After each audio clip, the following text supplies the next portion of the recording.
So when Palestine started bombing Israel for whatever reason a few months ago again, and it started getting heated up, I wrote Warnock and Ossoff, the Georgia senators, Kamala Harris, and Joe Biden a letter. All the letter said was, please advocate for peace between Palestine and Israel. That's all I wrote. All of them are Democrats. Warnock wrote back, very solid letter. Ossoff wrote back maybe 2 weeks later. It was a solid letter. Joe Biden wrote back, I think 3 weeks later. It was a solid letter.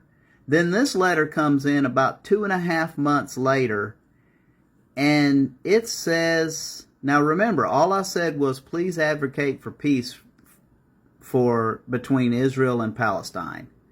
Dear Mr. Hardin, thank you for taking the time to write me about U.S. foreign policy.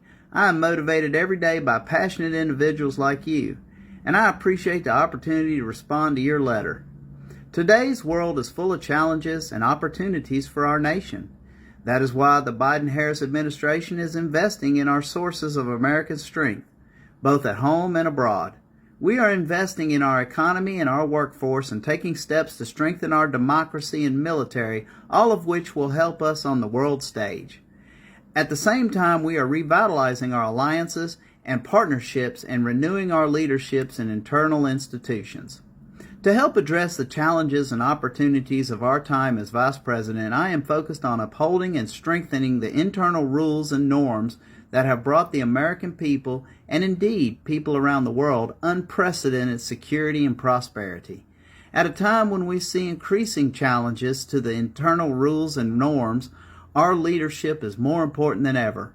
As I travel around the world and throughout my foreign policy engagements, I will keep your perspective on these important issues in mind. Anybody else seen a load of hogwash with no real statement? Like, yeah, it's a little strange to me anyway.